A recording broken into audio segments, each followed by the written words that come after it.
प्रिय छात्रों, नमस्कार। कल हमने 15 इम्पोर्टेंट क्वेश्चन राजस्थान की समसामयिक के लिखे थे। आज मैं उनका क्रमशः प्रश्नवार उत्तर बता रहा हूँ। पहला क्वेश्चन था, राजस्थान की किस संस्था को स्कॉच गोल्ड अवार्ड भारत सरकार के द्वारा दिया गया है? तो साथियों, इसका जवाब है राजस्थान आवासन मंडल। राजस्थान आवासन मंडल नगरीय निकायों में आवास बनाने का काम करता है और ये राजस्थान सरकार की एक पंजीकृत संस्था है। इससे आगे वाला क्वेश्चन है, राहुल फौजदार, इन्होंने हाल ही गोल्ड मेडल जीता था। राहुल फौजदार किस खेल से संबंधित है? मित्रों, राहुल फौजदार निशानेबाजी से संबंधित है। इसके बाद तीसरा क्वेश्चन आता है, साहित्य अकादमी नई दिल्ली ने किस कृति के लिए अनुवाद पुरस्कार दिया था? गुजराती भाषा की एक पुस्तक थी जिसका राजस्थानी भाषा में अनुवाद किया था। वो अनुवादक हैं मदन गोपाल लड्ढा। क्या नाम उनका? मदन गोपाल लड्ढा। इसके बाद आता है, साहित्य अकादमी पुरस्कार राजस्थानी भाषा के किस लेखक को दिया गया है? इसका जवाब है कमल रंगा। इन्होंने मूलतः राजस्थानी भाषा में पुस्तक लिखी है। साहित्य अकादमी नई दिल्ली द्वारा विभिन्न भारतीय भाषाओं में के लेखकों को पुरस्कार दिए जाते हैं और कुछ अनुवादकों को भी पुरस्कार दिए जाते हैं जो विभिन्न भाषाओं को अपनी भाषाओं में, विभिन्न भाषाओं की पुस्तकों को अपनी भाषाओं में अनुदित करते हैं। इसके बाद ये क्वेश्चन है पांचवा, नीमली ब्राह्मण गांव। ये पाली जिले के रोहट तहसील का एक गांव है जहां 18वीं राष्ट्रीय स्काउट गाइड जम्बूरी संपन्न हुई है। मित्रों, शिक्षा से जो जुड़े हुए हैं या जो शिक्षा विभाग की टीचर्स की आगामी एग्जाम देने जा रहे हैं, उनके लिए यह एक को करिकुलर एक्टिविटीज में आता है। शिक्षा का अर्थ केवल लिखित शिक्षा या औपचारिक शिक्षा ही नहीं, बल्कि इसमें ये राष्ट्रीय सेवा योजना, राष्ट्रीय कैडेट कॉर्प्स और अपने ये स्काउट गाइड जैसी कई गतिविधियां शामिल हैं। तो स्काउट गाइड जम्बूरी अभी दिसंबर में संपन्न हुई है और ये पाली जिले के इस नीमली ब्राह्मण गांव में। इसके बाद ये क्वेश्चन आता है छठा, यह है ई फाइलिंग। ई फाइलिंग जयपुर के जिला कलेक्टर ने हाल ही एक प्रोग्राम शुरू किया है कि किसी भी सरकारी कार्यालय में, जयपुर जिले के किसी भी सरकारी कार्यालय में कागजों के द्वारा कार्य नहीं होगा, बल्कि सारा काम ऑनलाइन और ई फाइलिंग सिस्टम के द्वारा होगा। यदि ये प्रयास सफल हो जाता है तो ये राजस्थान के अन्य जिलों में भी लागू हो सकता है। इसके बाद आता है सातवां क्वेश्चन, चांदगढ़। चांदगढ़ भीलवाड़ा जिले का एक स्थान है जहां पहले से खनन हो रहा है। तो पहले से खनन हो रहा है किसका? वो है लोह एसिड का। लेकिन वर्तमान में जो हाल ही नई खोज हुई है वो खोज है तांबे की। यहाँ तांबा भी प्रचुर मात्रा में पाया गया है। इसके बाद आता है आठवां क्वेश्चन है, G20 का शेरपा सम्मेलन। मित्रों, G20 का शेरपा सम्मेलन, शेरपा का अर्थ कल हमने चर्चा की थी, प्रतिनिधि होता है विभिन्न देशों के प्रतिनिधि जो G20 के सदस्य हैं, उनका सम्मेलन उदयपुर में संपन्न हुआ है। जिलों की नगरी उदयपुर में पहला सम्मेलन हुआ है। इसके बाद राजस्थान में, भारत में के अलग अलग शहरों में कई सम्मेलन होंगे। जैसे जयपुर में भी एक वित्त मंत्रियों का सम्मेलन होगा, अमृतसर में भी होंगे। तो कई कई प्रकार के सम्मेलन होंगे इसके, क्योंकि भारत इसका पहली बार G20 का अध्यक्ष बना है। ये अपने आप में एक बहुत बड़ी इस देश के लिए उपलब्धि है और राजस्थान के लिए भी ये उपलब्धि है, क्योंकि इसका जो पहला सम्मेलन है ये राजस्थान के उदयपुर शहर को दिया गया है। इसके बाद आता है ओस्ट्रो क्वेश्चन है ओस्ट्रो हिंद, जो एक युद्ध अभ्यास है, ये ऑस्ट्रेलिया और हिंदुस्तान यानी इंडिया की सेना के बीच बीकानेर जिले की महाजन फील्ड फायरिंग रेंज में संपन्न हुआ है हाल ही। इसके बाद आता है साक्षी कुमारी। साक्षी कुमारी राजस्थान पुलिस में उप निरीक्षक के पद पर कार्यरत हैं और इनको अर्जुन अवार्ड कबड्डी खेल के लिए मिला है। इसके बाद 11वां प्रश्न है M L. Lathar. M L. Lathar Rajasthan police के सेवानिवृत्त महानिदेशक हैं। आपको हाल ही राज्य सरकार ने आपकी कर्मठताओं और प्रतिबद्धताओं को देखते हुए राज्य सूचना आयुक्त के पद पर नियुक्त किया है। राज्य के मुख्य सूचना आयुक्त पूर्व से ही डी.बी. गुप्ता यानी देवेंद्र भूषण गुप्ता कार्यरत हैं और उनके साथी के रूप में इनको सूचना आयुक्त लगाया गया है। इसके बाद 12वां क्वेश्चन आता है अखूट तासलो। मित्रों, ये अखूट तासलो एक मूल कृति नहीं होकर के गुजराती भाषा का राजस्थानी में जो अनुवाद हुआ है अखूट तासलो, और इसके लेखक हैं मदन गोपाल लड्ढा, जिनको साहित्य अकादमी पुरस्कार से नवाजा गया है वर्ष 2022 के लिए। 13वां क्वेश्चन आ रहा है शहरी ओलंपिक खेल जो आगामी 26 जनवरी 2023 से शुरू होंगे। इनमें खेलों की संख्या 7 है। पिछले जो ग्रामीण ओलंपिक खेल हुए थे उनमें खेलों की संख्या 6 थी, लेकिन इनमें एक 7वां खेल और शामिल कर लिया गया है। 14वां क्वेश्चन है अलेखु अंबा के लेखक। अलेखु अंबा राजस्थानी भाषा के नाट्य पुस्तक है जिसका लेखन कमल रंगा ने किया है और इनको साहित्य अकादमी पुरस्कार 2022 से नई दिल्ली साहित्य अकादमी के द्वारा पुरस्कृत किया गया है। अंतिम क्वेश्चन था अपना कल का, अमेरिका के किस पूर्व राष्ट्रपति ने सपत्नीक भारत की यात्रा की है और वो राजस्थान में रुके?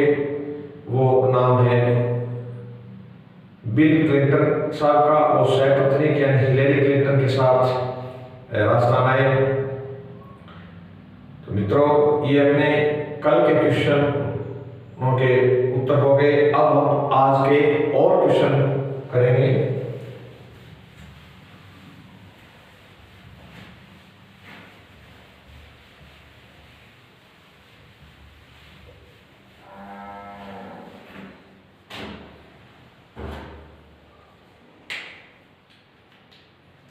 आज का पहला क्वेश्चन है राजीव गांधी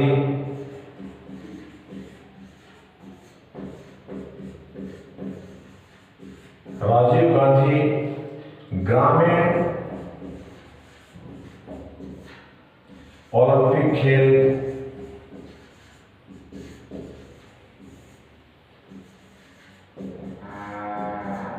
में अग्रणी जिला यानी ओवरऑल विनर कौन सा जिला रहा है?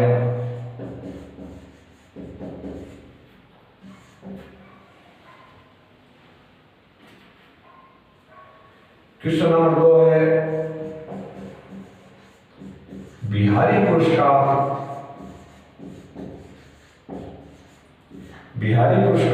2022 के विजेता। मित्रों, आपको पता है कि बिहारी पुरस्कार राजस्थान के हिंदी लेखक को दिया जाता है। अपना तीसरा क्वेश्चन है राष्ट्रीय खेल 2022। राष्ट्रीय खेल 2022 में राजस्थान का स्थान। ये राष्ट्रीय खेल अभी गुजरात में संपन्न हुए हैं। और इसके बाद चौथा क्वेश्चन आता है राजस्थान उच्च न्यायालय में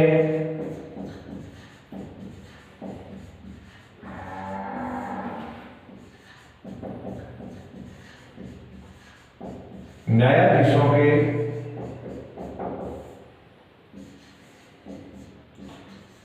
कुल स्वीकृत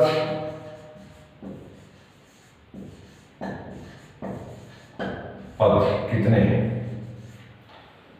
पांचवा क्वेश्चन है, इंदिरा रसोई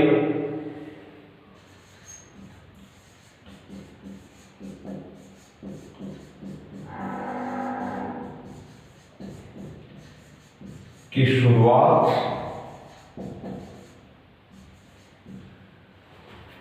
कब हुई? मित्रों, ये राजस्थान अधीनस्थ सेवा चयन बोर्ड बहुत गहराई से प्रश्न पूछ रहा है, तिथि और आंकड़ों पर यह विशेष बल दे रहा है। कृपया कम से कम तो राजस्थान की जो फ्लैगशिप योजनाएं चल रही हैं उनके आप तिथि और आंकड़े, शुरू होने की तिथि, शुरू होने का स्थान, ये सारी चीजें और उन पर कितना बजट का प्रावधान है, ये चीजें जरूर याद रखेंगे।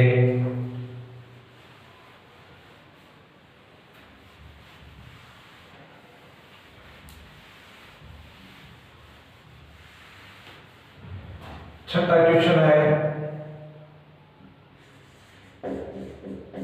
अब तक राजस्थान में कितने कृषि बजट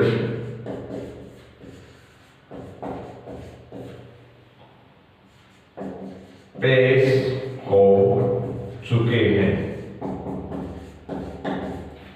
कृषि को नवाचार के रूप में राजस्थान सरकार ने बहुत ज्यादा महत्व दिया है और कृषि क्षेत्र जो निरंतर हमारी राष्ट्रीय आय और भारत राजस्थान की आय में एक गिरता हुआ प्रदर्शन दर्शा रहा है, उसको अपग्रेड करने के लिए हमारी राष्ट्रीय आय में, व्यक्तिगत आय में कृषि क्षेत्र का हिस्सा बढ़ाने के लिए राजस्थान सरकार ने अलग से कृषि बजट पेश करना शुरू किया है और इस बजट के लिए अलग मिशन भी किए हैं। तो आप अपना आगामी क्वेश्चन है, कृषि विकास के लिए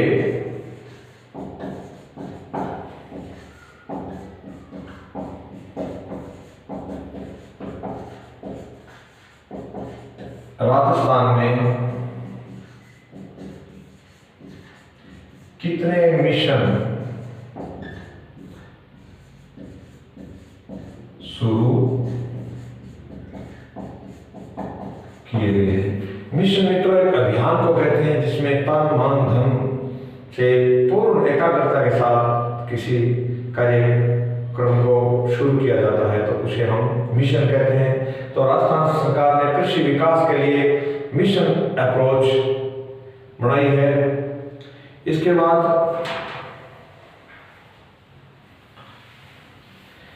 क्योंकि ये क्वेश्चन जो है ये टीचर्स के एग्जाम के लिए भी इम्पोर्टेंट है, आने वाली जो सीनियर सेकेंडरी लेवल की जो सेट एग्जाम हो रही है सीईटी, उसमें भी इम्पोर्टेंट है। ईओ और आरओ की जो एग्जाम है और फर्स्ट कमिंग जो आरएस की एग्जाम होगी उसके लिए भी ये बहुत इम्पोर्टेंट है। आठवां क्वेश्चन है, राजस्थान का 2020-21 में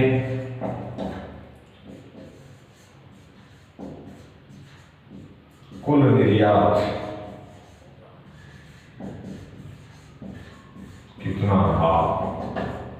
मित्रों, राजस्थान के निर्यात ने एक अहम राशि का आंकड़ा पार कर लिया है, इसलिए पीछे की एक एग्जाम में भी ये क्वेश्चन पूछा जा चुका है निर्यात के आंकड़ों से संबंधित। और वर्तमान में भी ये भले टीचर वाले कोर्स में आपको ये सिलेबस में लग रहा है कि ये नहीं होगा, लेकिन ये जो करंट क्वेश्चंस हैं राजस्थान का नवीनतम सामान्य ज्ञान है उसमें ये क्वेश्चन पूछा जा सकता है।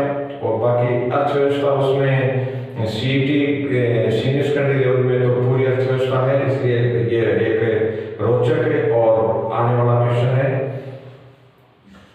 9वां क्वेश्चन है,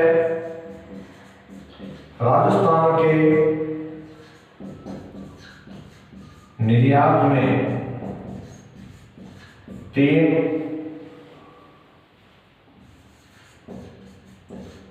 अग्रणी वस्तुओं के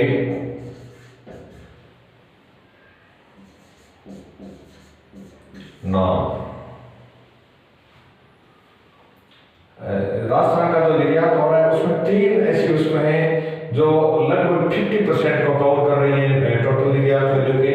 तो अपने को उन तीनों वस्तुओं के नाम याद होने चाहिए, और वो भी घटते क्रम में कि पहला स्थान किसका है, सेकंड स्थान किसका है और थर्ड स्थान किसका है। 10वां क्वेश्चन है और आज का अंतिम क्वेश्चन है, बहुत इंपॉर्टेंट है।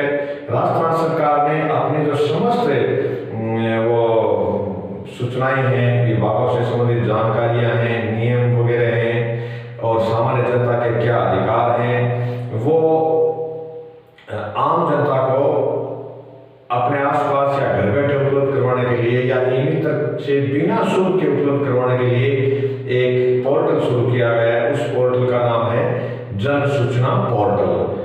उसकी शुरुआत तिथि पूछी जा सकती है कि जन सूचना पोर्टल कब शुरू हुआ।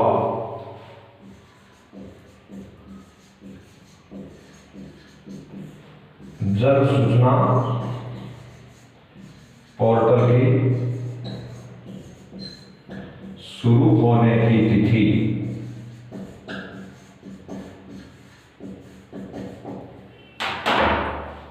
मित्रों, इन प्रश्नों को आप गहनता से पढ़ें, इनके उत्तर खोजें और संभवतः आपको इनके लगभग उत्तर आ रहे हैं।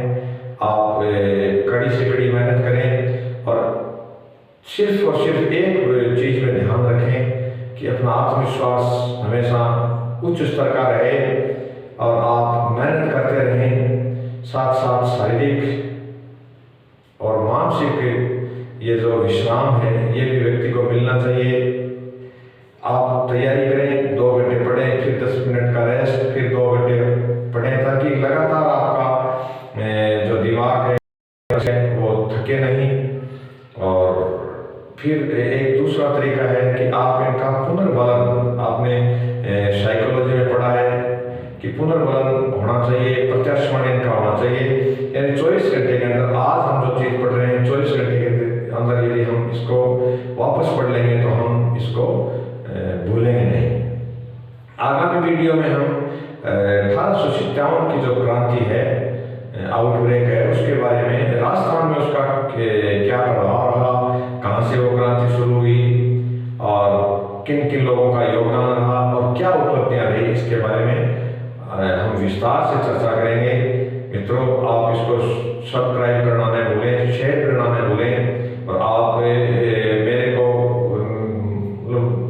मनोबल को बढ़ाने के लिए आप मुझे लगातार उत्साहित करते रहेंगे, इसी आशा और विश्वास के साथ जय हिंद। और एक बार आपको आपकी सफलताओं के लिए अनंत शुभकामनाएं। धन्यवाद।